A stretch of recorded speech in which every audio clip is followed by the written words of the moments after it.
Hello, everyone. This is Dr. Jorge Figueroa, and welcome to another exciting webinar.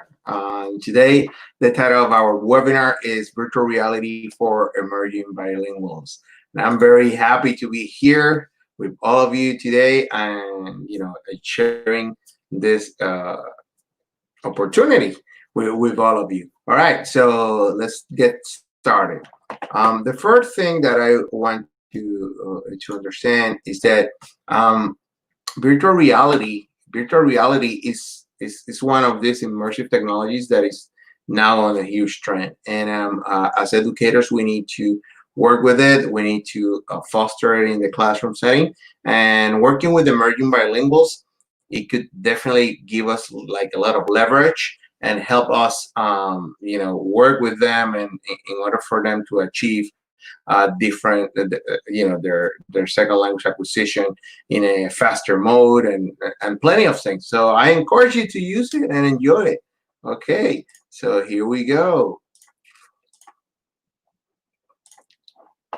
So one of the first things that we need to understand is that we need to identify who are our emerging bilinguals. As educators, we need to understand that there are different generations.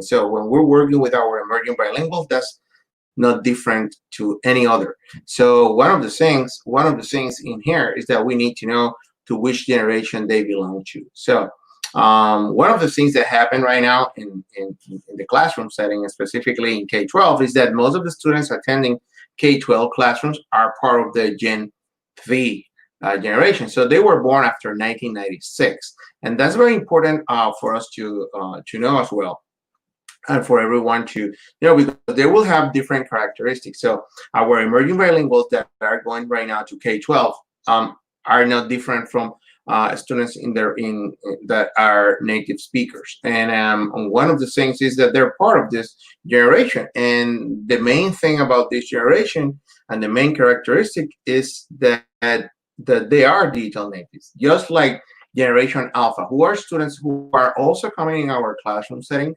and they are born after 2011. So we're getting the last group of Generation Z in our classrooms, and also the new generation Alpha in our classroom. So our students and our teachers, they need to be best equipped and trained in order to adapt to these generations that they're going to be serving. So it's very important for us to see that as well.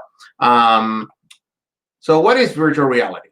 So the first thing that we need to understand, like I said when we started, is that virtual reality is part or is a member of the immersive technologies group. In a prior webinar that I gave all of you, I explained that we had several immersive technologies like augmented reality, blockchain, artificial intelligence, virtual reality, and mixed reality. So virtual reality is one of these immersive realities.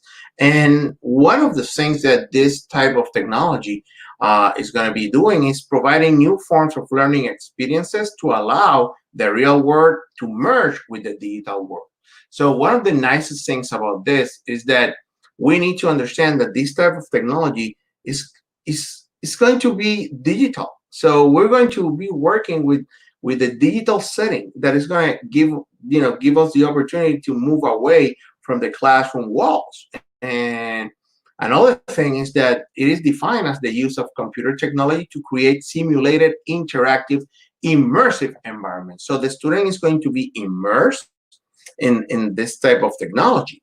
At the same time, these are simulated environments. So these environments are not really there. All right. And that's one of the main differences when we're talking about the main difference between augmented reality and virtual reality. One of the things is that virtual reality is 100% digital. So it's going to use a false environment and at the same time. So one of the advantages in here is that the emerging bilingual is going to be fully immersed into a digital experience, that replaces reality. And this type of experience could be digitally created, or it also could be a video from an actual experience. And as we move forward, you're going to see several aspects of it. And in addition, you're going to see plenty of opportunities and apps that you can integrate into your classroom setting with your emerging bilinguals. One of the things is that we need to understand why bilingual virtual reality for bilingual and ESL education. So, as an educator, I only see great possibilities and a lot of advantages for the teaching and learning process of our emerging bilinguals. First of all, it's going to eliminate the language barrier. Second of all, this type of technology is non-linguistic. So, being non-linguistic, you have the opportunity to work in diverse settings with all these simulated environments, so the student is not that anxious. It's going to lower the affective filter. So at the moment that we lower the affective filter, just like Cratchit says, the language acquisition process is faster, is easier at the same time. Another thing is that promotes student motivation. So our students are going to be in different healthy competition environments at the same time, and they're going to be motivated to continue their learning process. At the same time, it engages the emerging bilingual. So the emerging bilingual is focused in the learning process at the same time. Like I mentioned before, it's going to reduce anxiety. Why? Because the emerging bilingual is seeing this not as part of the class setting. So it's fun. So basically, instead of seeing it as a difficult way, you're adapting things. And that's one of the things that I always see, because this is a great scaffold. So in ESL and bilingual education, we use technology as a scaffold for the language learning process. Most of students are familiarized with the technology. Why? It's not that they know how to use it, but just because they're digital natives, they have already had the experience with it. At least they've heard it, so they know what we're going to be working with. Also they have seen all these movies, or they have contact with all these movies at the same time that promote virtual reality, and our students, they see this frequently. Also in social media, you can see plenty of interactions that promote, they're not in virtual reality, but promote the use of virtual reality. Often lower cost. One of the things that most people think is that this is, a type of technology that is expensive. And as you're going to see here, you can, you can use lower costs in order to have good opportunities for for not only the language learning process, but also for the classroom.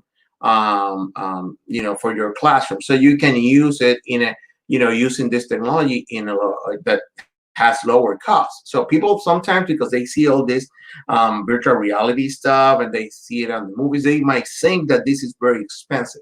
So of course, you're going to find equipment that is very expensive, but at the same time, you're going to find equipment that is going to be, good in your budget. So it's important for us. Another important factor is that it gives you an effective combination with culture relevant education. You're going to have plenty of apps where you can expose your students to cultures, to different settings, to promote global citizenship, to understand anti-racist pedagogy, to work with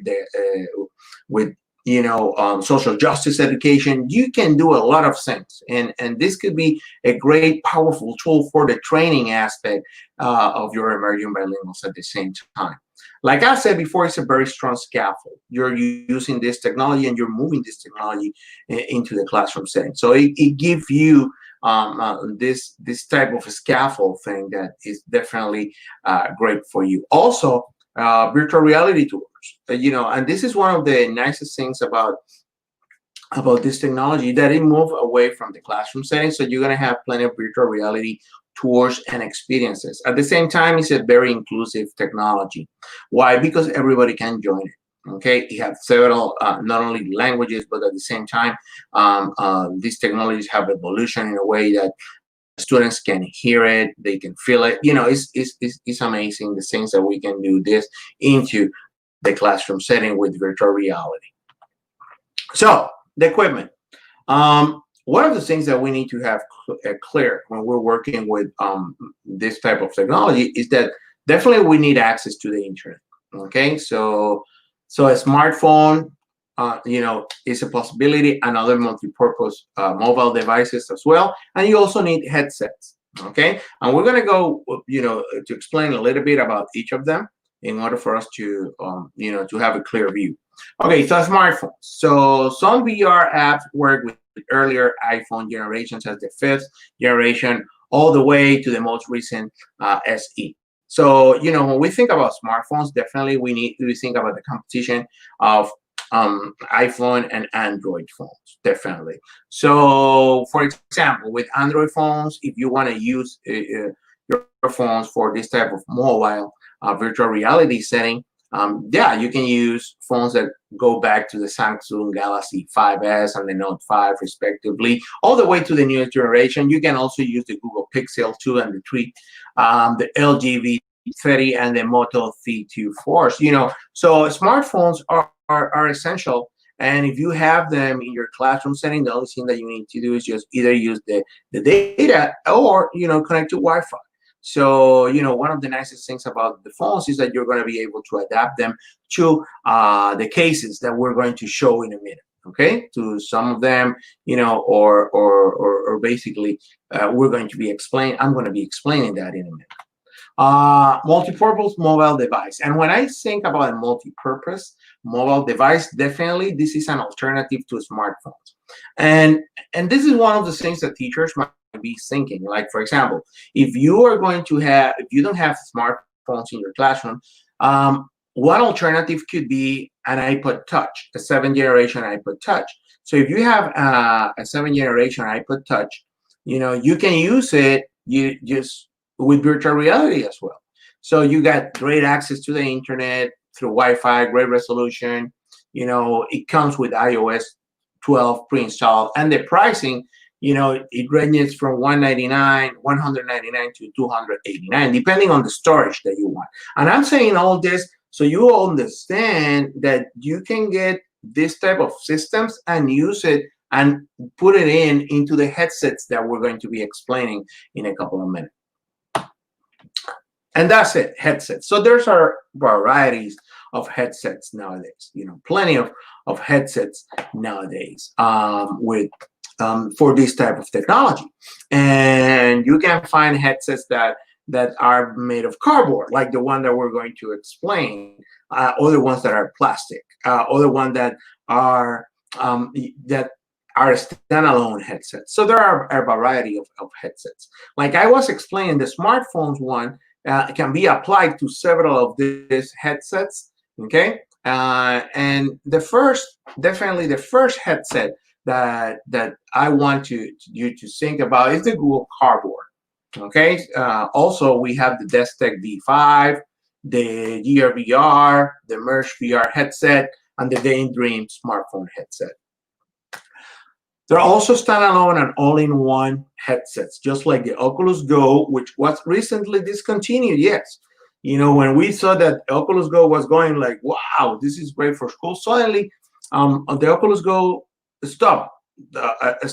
And now, we have that situation with Oculus Go because it was a great tool for the classrooms.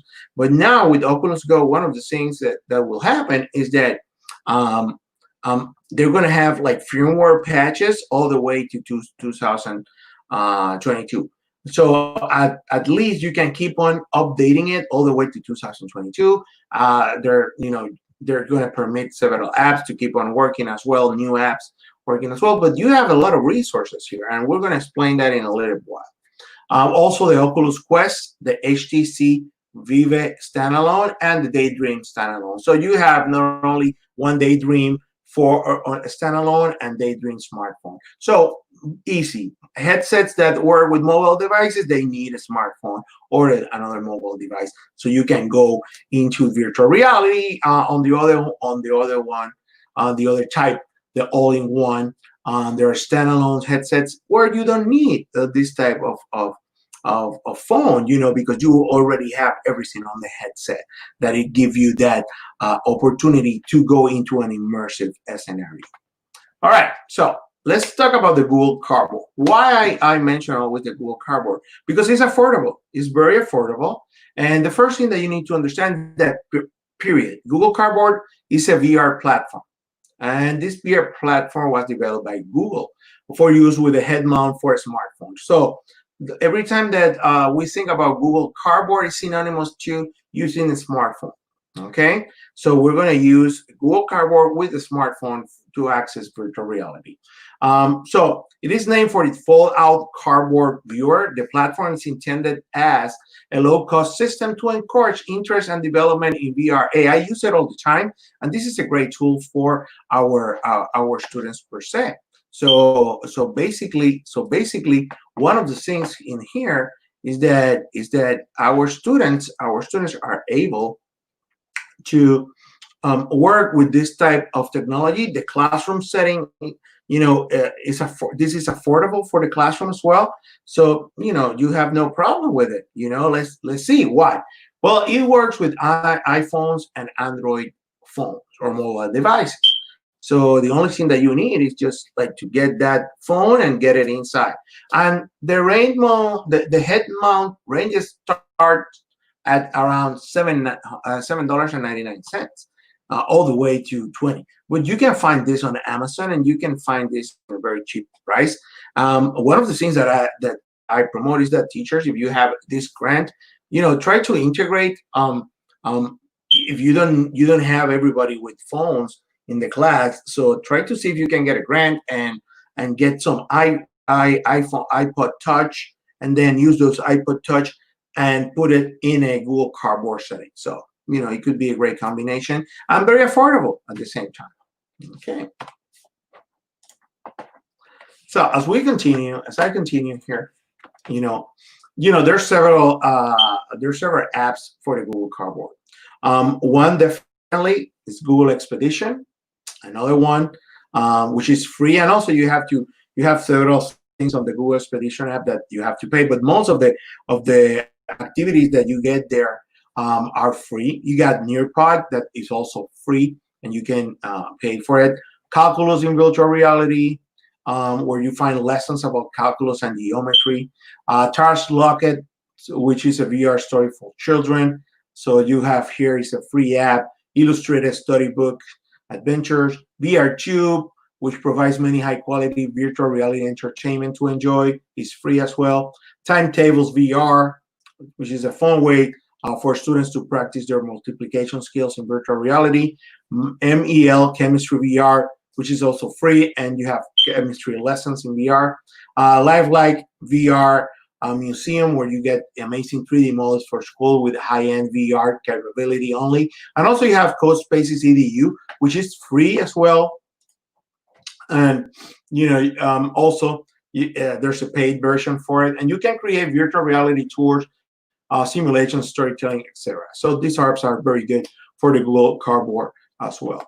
All right. So why, if you're into creating virtual reality tours, definitely my recommendations for you, will be to engage your emerging bilinguals or you as an educator to work with Tour Creator or ThinkLink. So both of them, they work perfectly. As you see, the Google Tour Creator, you can create your own virtual reality tours, and they blend together perfect together. The same thing, with ThinkLink. You will have ThinkLink, and you all can also create for Nearpod, which is awesome. So one of the things that I say is that if you have the opportunity to get a standalone headset, at one point we were integrating the Oculus Go. Regretfully, the Oculus Go was recently discontinued, but sales will continue until they last. But if you have already Oculus Go, the firmware patches will be available until 2022. And one of the nicest things about the Oculus Go was the affordability that it had. The price range from $149 to $199. So a lot of people were using Oculus Go, and there were several Oculus Go apps. For example, like Wonders of the World, Human Anatomy, Solar System, Monthly to learn languages in VR, which I definitely use it with my pre-service teachers in order to teach them how to integrate this aspect into the classroom setting with virtual reality. The Anne Frank House VR, which is real cool if you're doing a history class. Curso de Inglés, which is a whole English course the VR planetarium for schools, and also Atlas VR. So there were plenty of Oculus Go apps that you were able to integrate, and you're still able to do that as well. So I want to introduce Frame. Okay, so Frame right now is a 3D presentation and meeting tool. And one of the nicest things is that it is virtual reality enabled. So in here, you can create your virtual classroom and do live streaming. You can upload videos, images, and course material. So my what I'm promoting here is, right now is still in a beta testing mode. So go on and go to Frame VR .io, and you're going to access it and start creating. As an educator, see the possibilities and go on and break the traditional classroom walls. You're going to see that your students are going to like it a lot, are going to really enjoy it, and yeah, so awesome. And hello to Yamelia Thurland. Hopefully you're doing okay, a former student of mine. All right, so resources. Common sense education, definitely this is a great place, for you to look for resources, and also the ICT evangelists, okay, with great resources where you can find the periodic table for iOS apps for AR and VR in 2019 and 2018. So if you have any questions, just contact me. All right, and definitely, I'm an associate professor of bilingual and ESL education in the Department of Teacher Education in our College of Professional Education at Texas Women's University. Please feel free to contact me if you have any questions about what I've been discussing in this webinar, and I will be more than happy to help you out and see how you can integrate all this technology with your emerging bilinguals. All right, so basically that is all for today. I'm very happy to see that you guys were immersed into this, and go on and try virtual reality. All right. Thank you very much. This has been Dr. J. Figueroa. So see you later. Bye.